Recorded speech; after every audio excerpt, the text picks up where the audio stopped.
अब हम अपना पाठ आरंभ करते हैं। एते चांश कलाकुंसः कृष्णस्तु भगवान स्वयं। हमारे सैकड़ों धर्म ग्रंथ हैं, अब सबको पढ़ने का समय हो नहीं सकता, इसलिए सबका सार एक ग्रंथ में दे दिया। इसका नाम भागवत है। भागवत पहली बार हमारे इस लगभग कलयुग में शुकदेव जी ने राजा परीक्षित को सुनाई थी। जिस भागवत का आप लोग पाठ यहाँ या कहीं भी सुनते हैं, ये भागवत वो है जो शुकदेव जी ने राजा परीक्षित को सुनाई थी। शुकदेव जी इस भागवत के आरंभ में एक बड़ी महत्वपूर्ण बात कह रही हैं। वो कहते हैं कि एते चांश कलाकुंसः कृष्णस्तु भगवान स्वयं। परमात्मा के अवतार तो अनेक होते हैं, परमात्मा के रूप अनेक होते हैं, परमात्मा के अंश अनेक होते हैं, परमात्मा की सत्ता अनेक लोगों में होती है। परमात्मा की सत्ता थोड़ी बहुत सभी में है, जीव मात्र में है। लेकिन शुकदेव कहते हैं कृष्णस्तु भगवान स्वयं। अगर हम भगवान कृष्ण की बात करें तो ये स्वयं भगवान, ये साक्षात भगवान है। जितने अवतार आप सुनते हैं वो सब अवतार भगवान कृष्ण के अवतार। एते चांश कलाकुंसः कृष्णस्तु भगवान स्वयं। कृष्णस्तु भगवान स्वयं, कृष्ण स्वयं भगवान है। जहाँ जहाँ अवतार आप सुनते हैं, पढ़ते हैं, वो इन श्री कृष्ण के अवतार ही हैं। श्री कृष्ण अवतारी महापुरुष हैं। आज के हमारे युग में कहीं कहीं दो प्रकार की वार्ताएं सुनने में आ जाती हैं। एक तो ये कि कृष्ण साक्षात परमात्मा सचमुच हैं, या जैसा मनुष्य का स्वभाव है उनकी महानता देखकर, उनके लोक विलक्षण गुण देखकर हमने उन्हें भगवान मान लिया। ऐसा हो जाता है संसार में। किसी व्यक्ति की हम अद्भुत विचित्रता देखते हैं, महत्ता सत्ता देखते हैं, तो हम उसे भगवान कहने लगते हैं या भगवान मान जाते हैं। क्या श्री कृष्ण भगवान इस दृष्टि से हैं कि उन्होंने विशेष कार्य कर दिखाई तो हम उन्हें भगवान कहने लगे? शुकदेव कहते नहीं नहीं, ऐसा नहीं है। हम कृष्ण को भगवान रूप में जाने या ना जाने, हम उन्हें माने या ना माने, लेकिन कृष्ण तो साक्षात भगवान हैं। दूसरे शब्दों में साक्षात परमात्मा का नाम कृष्ण है। एक समय आएगा संसार प्रलय के गर्त में खो जाएगा, कुछ भी न बाकी रहेगा। उस समय भी परमात्मा कृष्ण रहेंगे। उन्हीं परमात्मा कृष्ण की हम यहाँ चर्चा कर रहे हैं।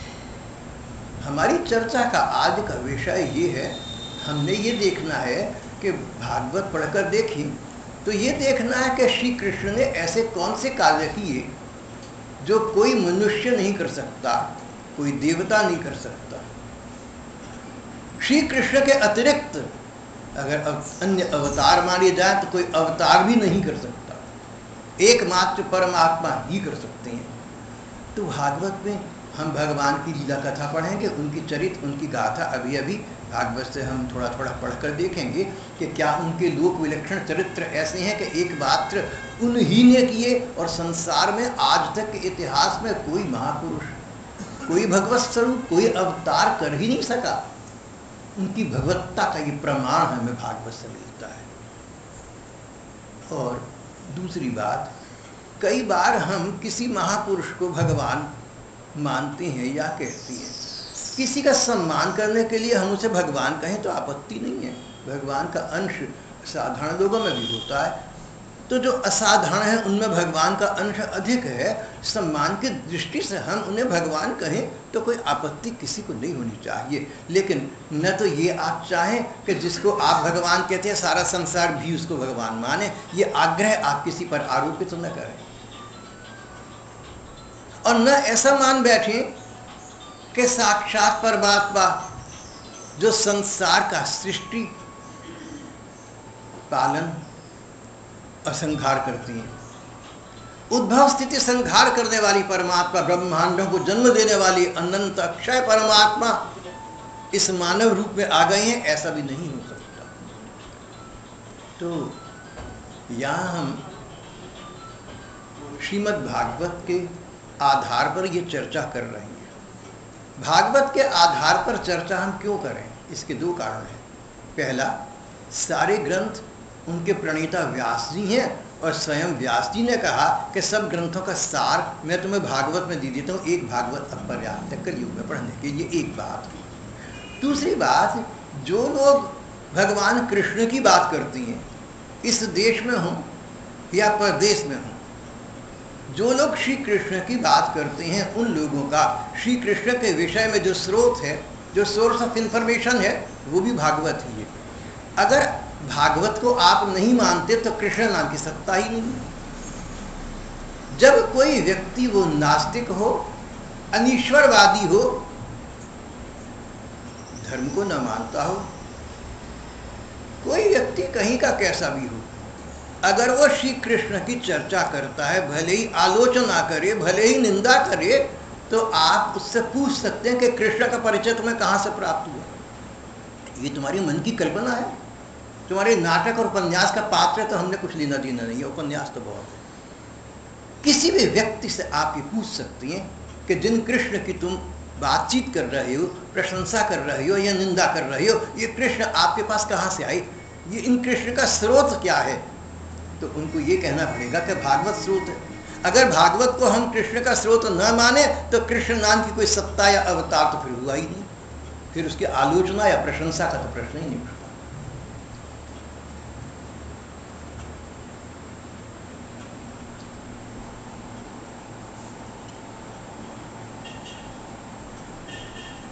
जैसे आप कहें कि मिरांडा और प्रॉस्पेरो, ये दोनों नायक नायिका बहुत अच्छे या बहुत बुरे हैं, और आप ये कहें कि मैं न तो शेक्सपियर को मानता हूँ और न उसके अंतिम नाटक टेम्पेस्ट को मानता हूँ, तो आपकी ये बात आत्मविरोधी है, इसमें विरोधाभास है, सेल्फ कॉन्ट्रेडिक्टरी। क्योंकि फर्डिनेंड और मिरांडा जो नायक नायिका है, ये दोनों नायक नायिका तो टेम्पेस्ट नाम के अंग्रेजी के उस नाटक में हैं जो शेक्सपियर का लिखा हुआ है। अगर आप शेक्सपियर को नहीं मानते, अगर आप उस नाटक को नहीं मानते, तो उसके नायक नायिका का तो अस्तित्व ही समाप्त हो जाता है। इसी प्रकार जो व्यक्ति भागवत को नहीं मानता, उसके लिए कृष्ण हुए ही नहीं, तो उनके विषय में चर्चा करने का प्रश्न ही नहीं है। और अगर कोई व्यक्ति चर्चा करता है श्री कृष्ण की, तो वो इसीलिए करता है कि भागवत में श्री कृष्ण का नाम है, इसके अतिरिक्त उसके पास तो कोई स्रोत हो नहीं सकता। कहीं कहीं श्री कृष्ण की चर्चा का स्रोत भागवत के अतिरिक्त भी हुआ है। जहां जहां श्री कृष्ण का चरित्र, उनकी लीला भागवत और धर्म ग्रंथों के अलावा कहीं आई है, तो वो कहाँ है? जो भागवत में नहीं है, धर्म ग्रंथ में नहीं है, लेकिन है, वो कहाँ पर है? वो है उन लोगों के हृदय की उद्गार, उन लोगों के हृदय की भावना जिन्होंने कहा कि हमने मन की आंखों से भगवान को देखा या खुली आंखों से श्री कृष्ण को देखा, ये हमारा निजी अनुभव है। अब उनके निजी अनुभव को मानना न मानना व्यक्ति की इच्छा है। मैं तो मानता हूँ, और आप में से कोई भाई बहन कहें कि हम तो सूरदास जी को नहीं मानते, हम तो नंददास को नहीं मानते, हम तो मीरा को नहीं मानते, हम तो चैतन्य को नहीं मानते, तो न मानने में मुझे कोई आपत्ति नहीं है, न माने।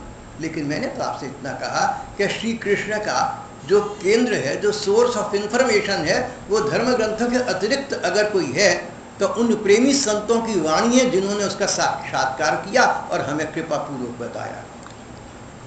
उसको मानेंगे तो हमारा कल्याण होगा, और नहीं मानेंगे तो किसी को आपत्ति नहीं होनी चाहिए। तो बात यहाँ आकर ठहरती है कि श्री कृष्ण के विषय में जो सूचना है, क्योंकि वो भागवत पर आधारित है, चाहे वो नास्तिक हो, चाहे वो निंदक हो, चाहे वो आलोचक हो, चाहे कोई भी व्यक्ति हो, विश्व ब्रह्मांड का, संसार का कोई भी प्राणी हो, क्योंकि श्री कृष्ण विषय का चर्चा का आधार भागवत है, इसलिए भागवत को आधार बनाकर मैं आपके सामने भगवान कृष्ण की भागवत से के आधार पर ये चर्चा आपके समक्ष प्रस्तुत कर रहा हूं।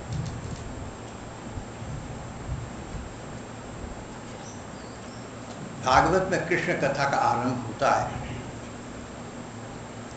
देवताओं ने परमात्मा से प्रार्थना की कि पृथ्वी पर कष्ट और पाप बहुत बढ़ गए हैं, हमारी सहायता करी।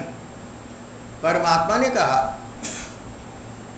कि मेरे मन में यही बात पहले से भी है। मैं व्रजभूमि में, मथुरा जनपद में देवकी और वसुदेव के यहाँ पुत्र के रूप में प्रकट होऊंगा, आप लोग चिंता न करें। भाई बहन स्वयं इस विषय में विचार करें कि क्या श्री कृष्ण के अतिरिक्त कोई इस प्रकार की सत्ता, कोई ऐसे महापुरुष हैं जिनसे पहले देवताओं ने प्रार्थना की हो कि परमात्मन आप पृथ्वी पर आए, और उन्होंने कहा हो कि ठीक है मैं अमुक दंपति के यहाँ आऊँगा, और ऐसा हुआ हो।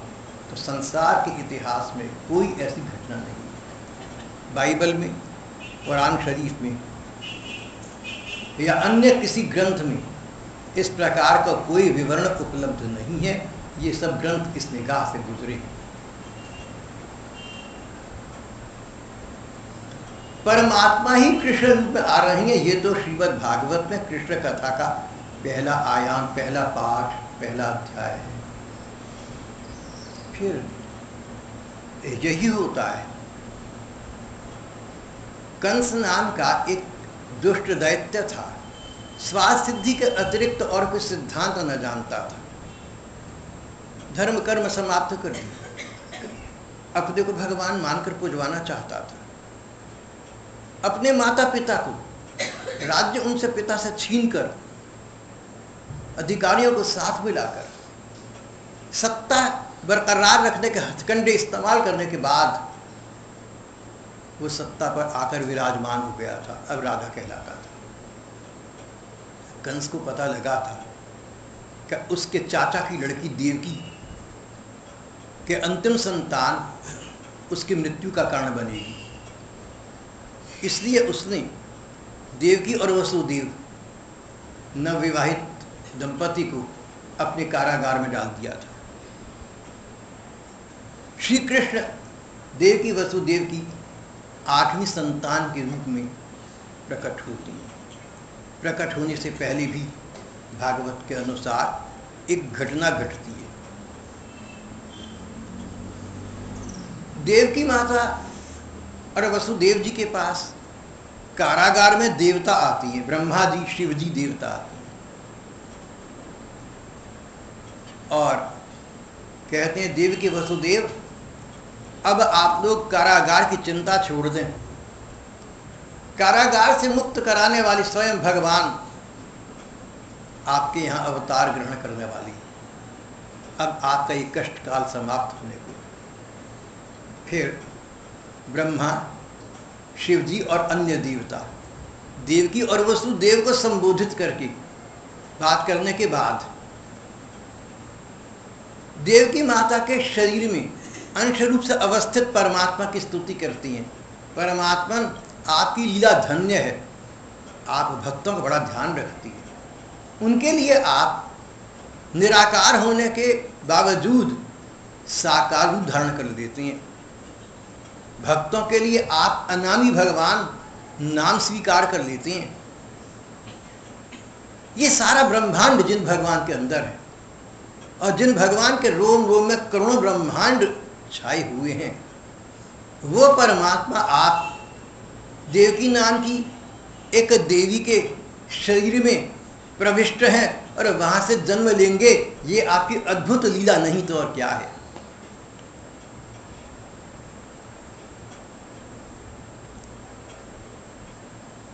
देवी देवता इस प्रकार वहां वातावरण को देखकर, ये देखकर के भगवान का प्राकट्य होने वाली स्तुति करती हैं।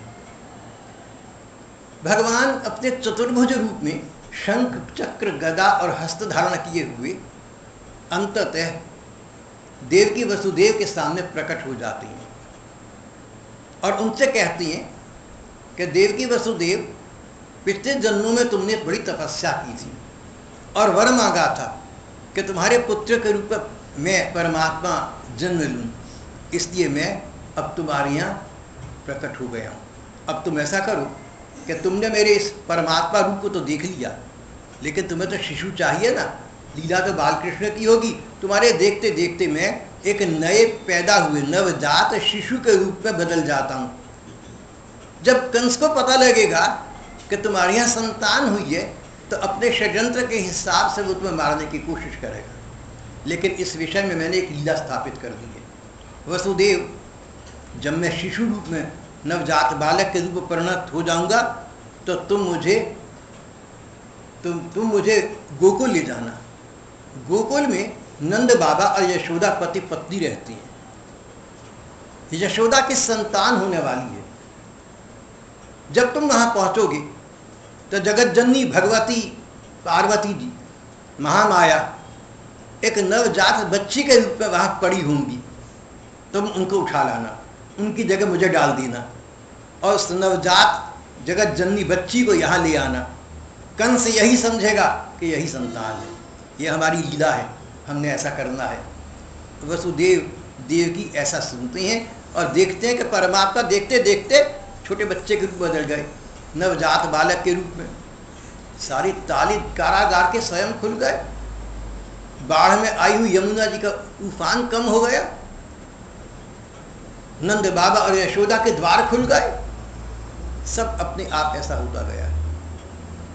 वहां एक नन्ही सी गुड़िया अभी अभी मानो जन्म लियो थी, वो जगत जननी महामाया, वो नन्ही सी गुड़िया आसमान को देख रही थी। वसुदेव जी ने उसे उठाया, नवजात शिशु कृष्ण को वहां रखा, वापस आई। वापस आने पर जब उस बच्ची को देवकी के पास लेटाया तब बच्ची के रोने का स्वर हुआ, इससे पहले नहीं, क्योंकि भगवान की लीला तो नहीं।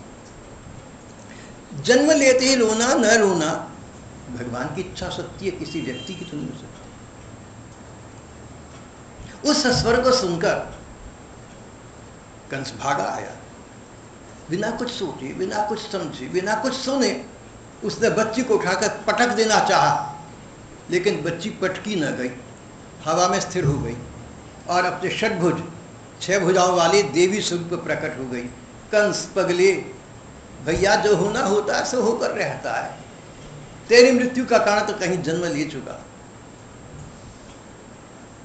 अब तू भोले भाले अनाथ बच्चों का, भोले भाले नन्हे मुन्ने बच्चों का वध करना बंद कर दे भैया। ये कहकर जगत जननी महामाया अपने धाम को पधार गई। भगवान कृष्ण ने जगत जननी को एक आशीर्वाद दिया था। उन्होंने कहा था कि मेरी इच्छा से, मेरी इस आज्ञा का तुम पालन करोगी तो मैं तुम्हें पुरस्कार दूंगा। बोला जगत जननी को, महामाया को पुरस्कार देने की शक्ति कोई रखता है? परमात्मा ही रख सकते हैं, कारण वो शक्ति और परमात्मा की शक्ति है। तो परमात्मा बोले, श्री कृष्ण बोले कि पुरस्कार ये कि देश विदेश में मैं तुम्हारी पूजा करवा दूंगा, अनेक नामों से इस देश में तुम्हारी पूजा होगी। आप लोग जैसे नवरात्रों इत्यादि में पूजा होती है, तुम्हारे अनेक नाम होंगे, तुम लोगों को वर प्रदान करने में समर्थ होगी, जो आज हो भी रहा है।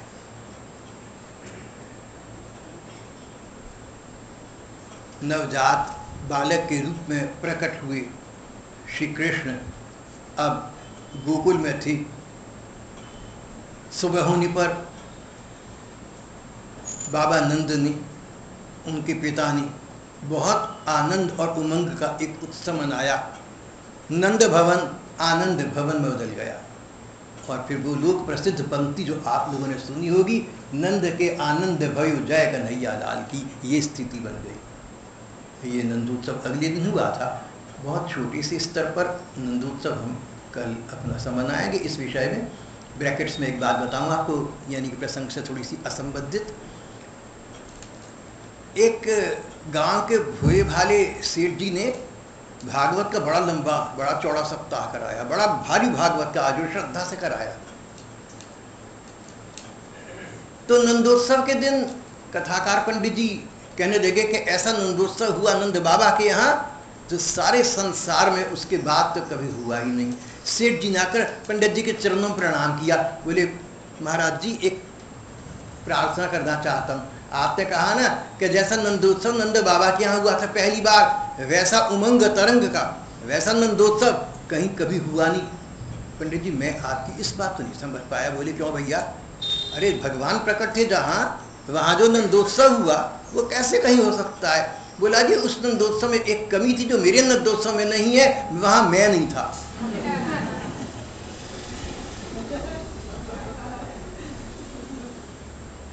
तो कल जो नंदोत्सव यहाँ पर होगा उसको विषय में मैं कह सकता हूँ कि नंदोत्सव जो पहला हुआ उसमें एक कमी थी जो कल नहीं होगी। जो आप बहन भाइयों तब नहीं थे ना, कल को यहाँ पर होंगे।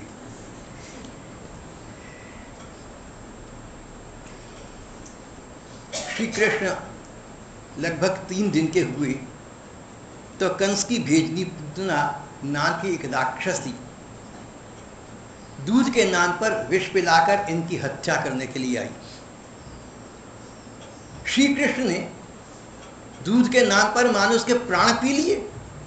वो पहले तो गोपी बनकर सुंदर कन्या बनकर आई थी और अब जब राक्षसी माया प्रकट हुई तो उसका शरीर इतना विशालकाय था,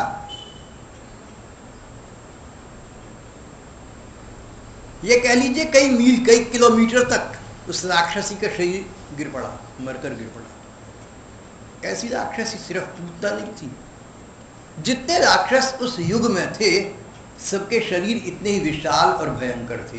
देवता उनसे भय खाती थी। वरुण, इंद्र, कुबेर, ये सभी देवता इन दैत्यों से भय खाते थे। ये ऐसे प्राणी थे, ये ऐसे जीव थे, ऐसे ऐसे भयंकर दैत्यों का उद्धार श्री भगवान ने स्वयं अपनी अवतारी लीला में, अपनी प्रकट लीला में कर दिया। आज हम देखते हैं इतिहास पढ़कर संसार का, बड़े बड़े पापी बड़े बड़े दुष्ट संसार में आती रही और शायद आज भी कमी न होगी, लेकिन उनका उद्धार करने में हम समर्थ किसी को पाते नहीं। 5200 वर्ष पहले एकमात्र श्री कृष्ण थे, परमात्मा थे, जिन्होंने भयंकर दुर्धर्ष दैत्यों का कभी 3 दिन की आयु के थे तब उद्धार कर दिया और कभी 2 बरस के थे तब कर दिया, कभी 3 बरस के थे कर दिया। पालने में खेल रहे हैं, पांव बाहर निकाला, वृक्ष को लगा, वहां से 2 देव पुरुष प्रकट हुए। ये कुबेर जी के पुत्र थे। बोले शाप पर हम पेड़ बन गए थे और वरदान था कि आपका चरण स्पर्श प्राप्त होगा तो हम अपने मूल रूप में आ जाएंगे और देव रूप को प्राप्त हो गए। इस प्रकार की तो भगवान कृष्ण के चरित्र में अनेक घटनाएं हैं, उनका चरित्र भरा पड़ा है इस प्रकार की अलौकिक और अदरवाइज और अन्यथा असंभव घटनाओं से।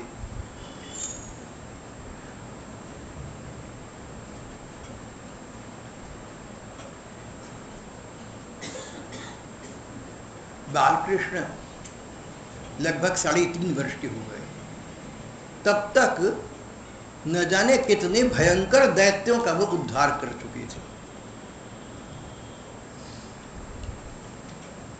उद्धार करना शब्द में सोच समझकर बोल रहा हूं। उद्धार करना मुक्ति प्रदान करना।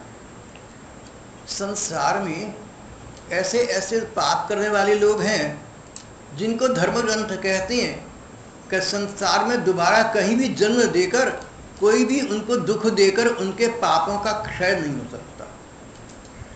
करोड़ों करोड़ों जन्मों के करोड़ों करोड़ों कर्मों के पापी बैठे, जब ये दैत्य रूप में आते हैं तब तो इनके पापों की सीमा रहती नहीं। पृथ्वी पर कोई ऐसे कष्ट नहीं है जिनको भोगने के बाद इन पापियों के पाप नष्ट हो सके। करोड़ों जन्म लगे सो अलग बात है। भगवान दयामय, सोचते हैं करोड़ों जन्मों तक इनको अपने करोड़ों पापों का फल भोगना पड़ेगा। आज हम लोग अपने जीवन को देखते हैं, हमारा जीवन देखिए, अपना जीवन देखिए तो क्या स्थिति है। कई बार हमारे जीवन में कोई ऐसे दुर्धर्ष कष्ट आते हैं, कोई रोग आते हैं, कोई मानसिक चिंताएं लगती हैं जिनका निवारण करना हमारे लिए बड़ा कठिन हो जाता है। हम सोचते हैं काश कि ये कष्ट ना आया होता। एक कहता था कि मेरे पाँव में इतना दर्द होता है, दिल करता है काट दूं इसको।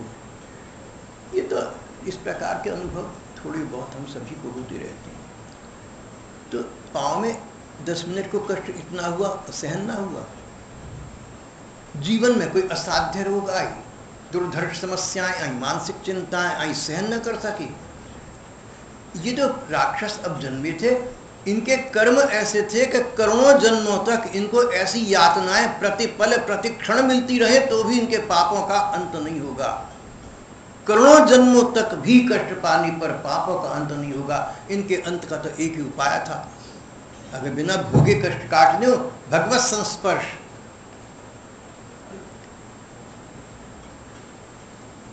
जैसे पूरी रुई के पहाड़ को जलाने में छोटी सी चिंगारी पर्याप्त है, रुई के पहाड़ जलकर नष्ट हो जाएंगे। भगवान उन्होंने इन दैत्यों पर कृपा की, दया की, और अपने हाथों उनका वध करने की लीला करके भगवान का स्पर्श प्राप्त हुआ ना। तो भगवान का स्पर्श प्राप्त होने का मतलब सद्गति हो गई। भगवान के दृष्टि से भी सद्गति प्राप्त हो जाती है। महाभारत का युद्ध हुआ, बड़े बड़े कौरव सैनिक अर्जुन की ओर प्रहार कर रहे थे। अर्जुन के साथी श्री कृष्ण थे, उनकी दृष्टि श्री कृष्ण पर पड़ती तो तीर कहीं लगा मारते, कहीं और लगता। श्री कृष्ण की दृष्टि का स्पर्श पाने से उनका हृदय इतना निर्बल पवित्र हो गया कि उनको सद्गति की प्राप्ति हो गई। भगवान की दृष्टि ऐसी है, भगवान का स्पर्श ऐसा है, भगवान का वातावरण, उनका सुवास, उनकी महक ऐसी है। भगवान का कोई भी तत्व मनुष्य का स्पर्श कर जाए तो वो निर्मल शुद्ध बुद्ध स्वरूप में स्थित हो जाता है। यही सद्गति इन दैत्यों को प्राप्त हुई। कम वा दयालुम क्षणम व्रजीम। सुखदेव ये सब बताकर कहते हैं, ऐसे दयामय श्री भगवान को छोड़कर हम और किसके शरण में जाएं। कम वा दयालुम क्षणम व्रजीम। 3.5 वर्ष के श्री कृष्ण अनेक दैत्यों का इन्होंने उद्धार तो कर दिया। कोई गधे के रूप में आया, कोई बछड़े के रूप में आया, कोई किसी अन्य रूप में आया, लेकिन घर वालों को चिंता हुई। बोले भैया छोटा सा बच्चा है, पता नहीं क्या बात है, अब तक तो ठीक रहा लेकिन आगे क्या पता क्या हो जाए। चलो हम गोकुल से निकलकर वृंदावन नाम का वन है वहां चलती हैं। 3.5 वर्ष के बाल कृष्ण थे जब ये सब व्रजवासी पूरे का पूरा गांव उठा और वृंदावन आ गया। संसार के इतिहास में आपने ऐसी घटनाएं कहीं पढ़ी या सुनी है? कभी ऐसा हो सकता है? इज इट पॉसिबल कि एक बच्चा, उसके माता पिता उसे दूसरे शहर में ले जा रहे हैं और शहर के सभी लोग, आबाल वृद्ध नर नारी, सभी के सभी उठे, छकड़े जोते जोड़े और चल पड़े। ऐसा अनुराग था श्री कृष्ण के प्रति सबका। भगवान थे ना, तो भगवान के प्रति आकर्षण हो ही जाता है, पशु पक्षियों का हो जाता है। जीवन की तो बात की क्या है। 3.5 साल के बाल कृष्ण वृंदावन आ गए। जब एक बार ब्रह्मा जी को मोह हो गया कि जिन परमात्मा को हमने पृथ्वी पर आने की प्रार्थना की थी, क्या ये बालकृष्ण सचमुच वो परमात्मा है? अखिल ब्रह्मांड नायक, जिनके श्वास लेते लेते करोड़ों ब्रह्मांड बनते बिगड़ते हैं, ये तो नहीं हो सकता। तो बच्चा है, ग्वाल बालों के साथ खेलता रहता है, वंशी बजाता है, गौओं को बछड़ों को चराता है। शायद ही वो परमात्मा नहीं होगा, मुझे कहीं वहम तो नहीं हो गया। एक दिन ब्रह्मा जी ने बाल कृष्ण के बछड़े, ग्वाल बाल, गाय सब चुरा लिए, एक गुफा में बंद कर दी। वापिस आकर देखा तो वो पहले की भांति सब खेल कूद रहे थे। श्री कृष्ण उतने रूपों में स्वयं प्रकट हो गए थे। ब्रह्मा जी ने आंखें मलमल कर देखा, मैं तो उनको बंद कर आया था, ये क्या है?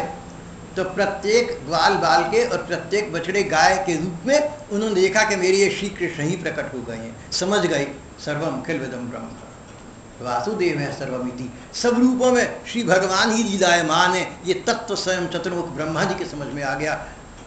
श्री कृष्ण के चरणों में उन्होंने प्रणाम किया, क्षमा याचना की, चली गए। देवराज इंद्र ने भयंकर वर्षा करके व्रज को डुबो देना चाहा था कि मेरी पूजा क्यों नहीं करते। तब श्री कृष्ण ने गोवर्धन नाम के टीले को, उस पर्वत को अपनी छोटी अंगुली पर 7 दिन रात उठाई रखा था। देवराज स्वयं आए, देवराज इंद्र आए, सबके सामने भगवान से उन्होंने चरणों में माथा टिकाकर क्षमा याचना की। कहीं आपने संसार के किसी धर्म ग्रंथ में कहीं ऐसा पढ़ा है कि देवलोक से देवता आकर किसी की स्तुति प्रार्थना करते हो? एक बात का ध्यान दीजिएगा, ये सारी घटनाएं जो मैं आपको पढ़कर बता रहा हूं, ये सारे संसार के सामने घटित हुई हैं। ये अकेले में नहीं हूं, ये श्रद्धालुओं में नहीं हूं, ये कुछ लोगों में नहीं हूं। It was for all the world to see. सारे विश्व के टीवी करस्पॉन्डेंट्स वहां मौजूद थे, सारे अखबारों के प्रतिनिधि मौजूद होते थे। It was for all the world to see. नास्तिक भी होते थे वहां, अनिश्वरवादी होते थे, दैत्य होते थे, सब देख रहे थे। तो जो कुछ मैं आपको बता रहा हूँ, भागवत पढ़कर बता रहा हूँ, तो ये उस युग में केवल उन लोगों ने देखा हो जो भगवान को भगवान मानते हैं या श्रद्धालु है, ऐसा नहीं है। अश्रद्धालुओं ने भी देखा, विरोधियों ने भी देखा, दैत्यों ने भी देखा, दुश्मनों ने भी देखा। देखो, तत्व वस्तु वही है, सार्वजनिक सत्य वही है जिसका सारा संसार देखता और मानता हो। और ये सारी घटनाएं सारी संसार के सामने हुई। ऐसा इतिहास में आपको विश्व ब्रह्मांड के इतिहास में कहीं पर एक भी संवाद नहीं मिलेगा।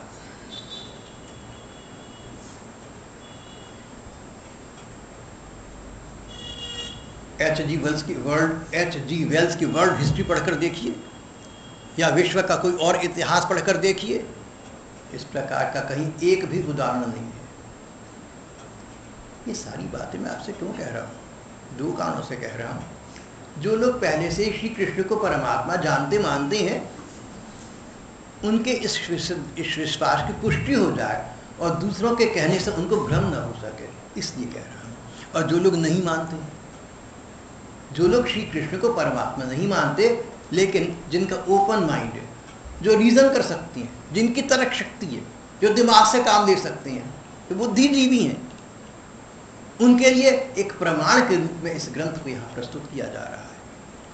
और अगर किसी का रवैया हो ना, MTNM, मैं तो नहीं मानता, फिर बात अलग है। मैंने आपसे कहा कि देखो सूर्य चमक रहा है आकाश में, आपने मैं तो नहीं मानता कि सूर्य चमक रहा है, और क्या प्रकाश है, बोला मेरे अंदर से रोशनी आ रही है, तो फिर ठीक है, इसमें तो कोई किसी को कुछ कह ही नहीं सकता है। मैंने आपको सुनाया था ना, ये छोटा सा चुटकुला शायद या कथा। एक बोला अपने मित्र से, अगर तू ये बता देना कि 2 और 2 कितने होते हैं, अपनी बीवी तेरे पर हार जाऊंगा। बीवी पास बैठी चिल्लाई, बोले सीधा सीधा कहिए ना कि मेरे साथ थक चुके हैं, 2 और 2 4 होते, किसको नहीं पता। अरे भगवान, मैं मानूं तब ना, मैं मानूंगा ही नहीं। ये कहेगा 2 और 2 4, मैं तो नहीं मानता। मैंने ऐसे बुद्धिजीवी देखे हैं, ऐसे विद्वान पढ़े लिखे देखे जो अपने को बड़ा मानते हैं, उनका रवैया यही है, मैं तो नहीं मानता, मानो कि तेरे मेरे मानने से संसार अच्छा है बुरा हो जाएगा। तो जो लोग भगवान को भगवान मानते हैं, उनकी श्रद्धा को संपुष्ट करने के लिए, जो नहीं मानते लेकिन तर्क और युक्ति के सच्चे पक्के हैं, उनको तत्व का वास्तविकता का बोध कराने के लिए आपके सामने ये वार्ता प्रस्तुत की जा रही है। एक बार श्री कृष्ण वन में थे, आयु थी लगभग 6 वर्ष। तो जंगल में आग लग गई। ब्रजवासियों डरो मत, बालकृष्ण बोले, आंखें मीचो, आंखें खोलो। अग्नि शांत हो चुकी। एक बार रात के समय इसी प्रकार आग लग गई, फिर वही नाटक, आंखें खोली, अग्नि समाप्त। अरे हमारे तो अंबाले के किसी छोटे से बाजार में आग लग जाए तो मैंने सुना है सारा दिन बड़े बड़े फायर ब्रिगेड लगी रहती हैं। बड़े बड़े विदेश जिनकी टेक्निकल नॉलेज बहुत बढ़ चुका है, आग लग जाए उसको नहीं संभाल पाते। संसार के इतिहास में दूसरा कोई ऐसा उदाहरण नहीं है जहां किसी व्यक्ति ने जंगल में लगी आग को पी लिया हो या एक आधे क्षण में समाप्त कर दिया हो। इस प्रकार की घटनाएं भगवान कृष्ण के चरित्र में अनेक अनेक हैं।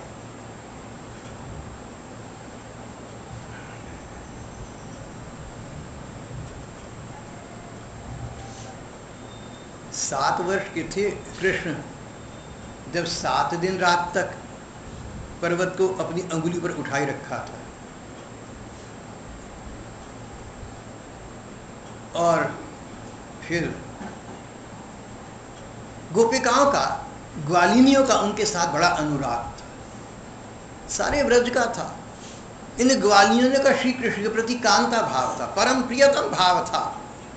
एक दिन यमुना जी के किनारे सुबह को लगभग 4 बजे, दिसंबर का सा महीना था,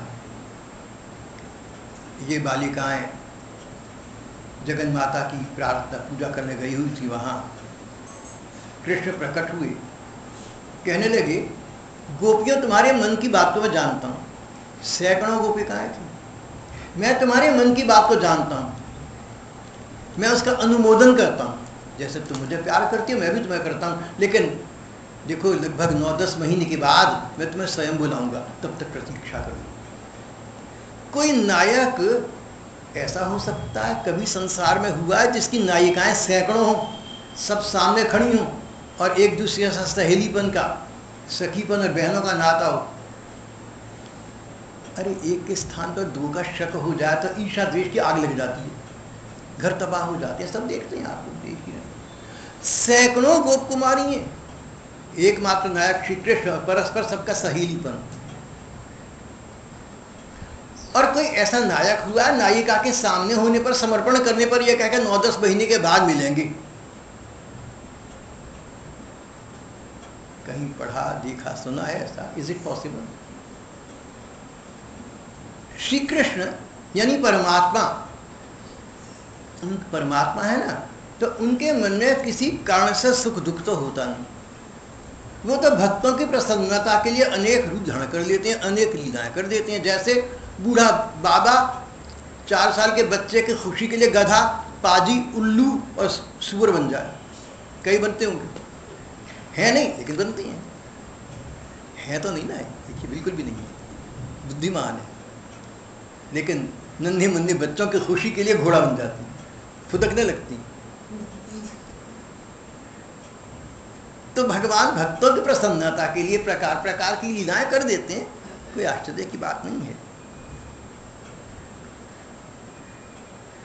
भगवान श्री कृष्ण जब वंशी वादन करते थे तो संसार में या व्रज में उनके मुरली का प्रभाव बड़ा गहरा था। गायों के बछड़े वंशी सुनते तो मुंह में लिया हुआ दूध का घूंट न निगल पाते न उगल पाते। हरिणियां बड़ी बड़ी आंखों से उनको निहारने लगती, नदियों का प्रवाह रुक जाता। सारे संसार पर उनके वंशी का ऐसा प्रभाव था। फिर श्रीमद् भागवत के कथाकार सुखदेव जी, जिन लोगों ने मूल भागवत पढ़ी है, धन्य है वो।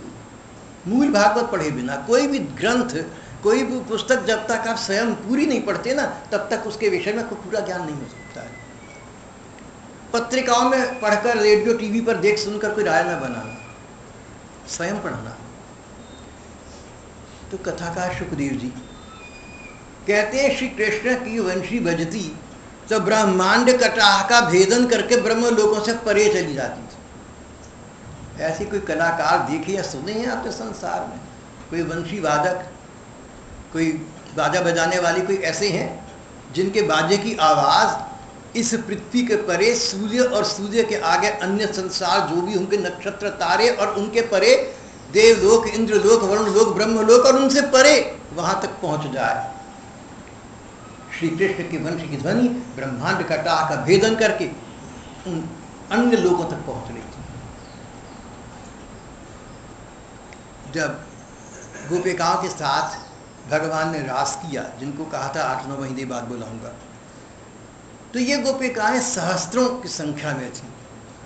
एक दूसरे से ईर्षा होना तो दूर रहा, इनका व्यवहार बड़े लाड़ प्यार का था, जैसा सहेलियों का होना चाहिए।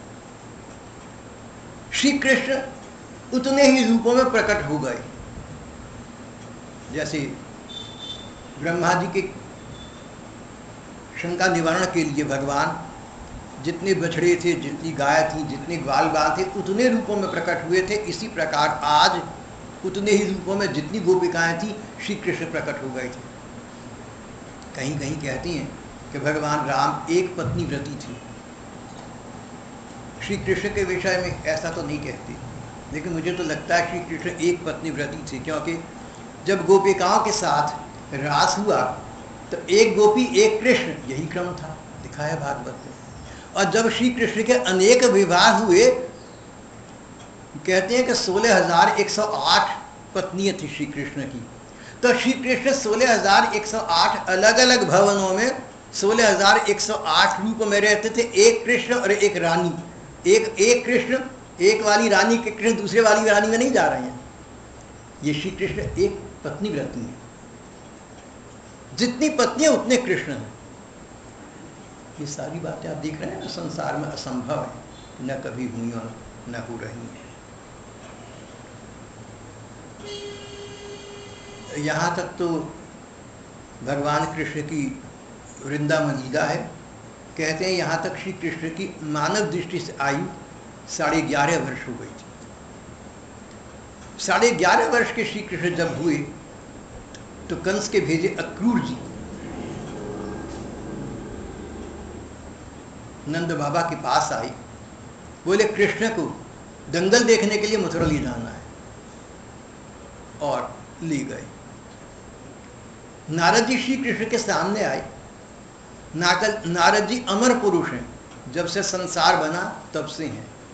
नारद जी बोले कृष्ण, अब मैं तुम्हारी अनेक लीलाओं में देखूंगा, मथुरा में तुम कंस जैसे दुर्धर्ष दैत्य का एक क्षण में उद्धार कर दोगे। कोवलिया पीड़ नाम के महाभयंकर हाथी को शराब पे जाकर पागल हाथी को तुम्हारे आगे भेजा जाएगा, वो तुम्हारे आगे नतमस्तक हो जाएगा। चाणू और मुष्टिक जैसे विश्व प्रसिद्ध पहलवानों को तुम एक क्षण में समाप्त कर दो। तुम अपने माता पिता को कारागार से छुड़ाओगे। महाभारत युद्ध में तुम कौरवों के ऊपर पांडवों को विजय प्रदान कराओगे। तुम या युधिष्ठिर से यज्ञ सुई राजसूय यज्ञ कराओगे। जो जो लीलाएं आपकी श्री कृष्ण को पता हैं और जो जो भागवत आदि ग्रंथों में लिखी हैं, नारद जी ने पहले ही कहा कि ये सारी लीलाएं तुम करोगे, मैं जानता हूं, और यही हुआ। सब लीलाएं श्री कृष्ण ने की। ये सारी लीलाएं वही थी जो मनुष्य, देवता या भगवत स्वरूप कोई संत भी नहीं कर सकते, एकमात्र परमात्मा ही कर सकती हैं।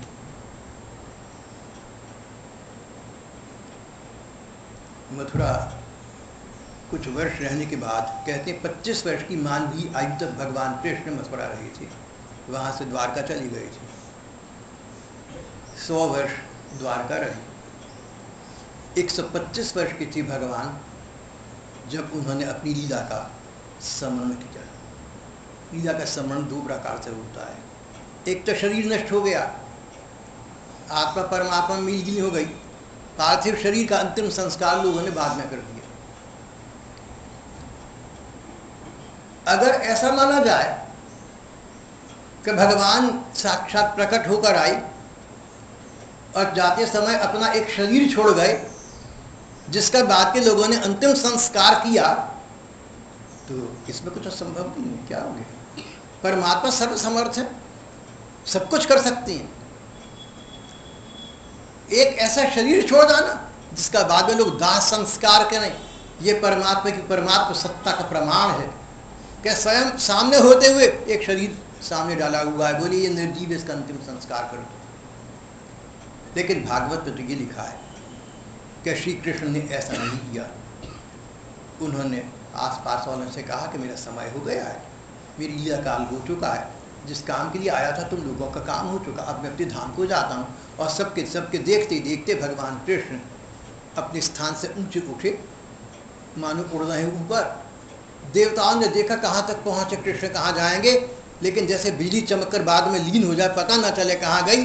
भागवत में लिखा इस प्रकार श्री कृष्ण सशरीर अपने धाम को चले गए, देवता तक स्तंभित रह गए कि हम देख न सके कि भगवान कहाँ गए। भगवान तो अपने धाम को जा चुके थे, उनका पीछे कोई पार्थिव शरीर, उनका पीछे अन्य कोई शरीर पड़ा हुआ नहीं मिला, भगवान सशरीर चले गए। मैंने आपको बहुत संक्षेप में और समय की सीमा का ध्यान रखते हुए भागवत के आधार पर श्री कृष्ण के वो चरित्र सुनाने का प्रयत्न किया है जो केवल परमात्मा ही करती हैं, जो केवल परमात्मा ही कर सकते हैं। इसीलिए जो अभी आपसे कहा कि जो श्री कृष्ण को भगवान जानते हैं, मानते हैं, उनके विचार की पुष्टि हो जाएगी और दूसरों के द्वारा वो भ्रमित नहीं हो सकेंगे। और जिनको शंका हो उनको ये तर्क सुनकर, अगर वो तार्किक हैं, अगर वो बुद्धि प्रधान है, तो उनको उस बात समझ में आ जाएगी। आपके सामने ये वार्ता की है आज उन श्री कृष्ण का इस अवतारी लीला का जन्मोत्सव है, जन्म लेने की आज वो लीला कर रही हैं। साक्षात परमात्मा क्या नाटक करते हैं, क्या लीला का लीला नाटक, क्या ड्रामा करते हैं कि जन्म ले रही हैं। अरे परमात्मा का क्या जन्म हुआ करता है, लेकिन नाटक में सब कुछ संभव है। ये सारा संसार भगवान का नाटक ही तो है। अपने अवतारी काल के नाटक में भगवान ने आज के दिन जन्म लेने की लीला की थी। उसी के उपलक्ष्य में जहाँ तहाँ श्री कृष्ण की जन्माष्टमी का एक पर्व मनाया जाता है। सचमुच जन्माष्टमी नहीं है, ये तो प्राकट्य पर्व है, लेकिन प्रचलित भाषा में जन्माष्टमी शब्द का प्रयोग होता है। वही उत्सव आज सारा देश विदेश मना रहे हैं और छोटे से स्तर पर हम लोग रात को 9:30 से लगभग 12:30 तक कीर्तन आदि भी करेंगे।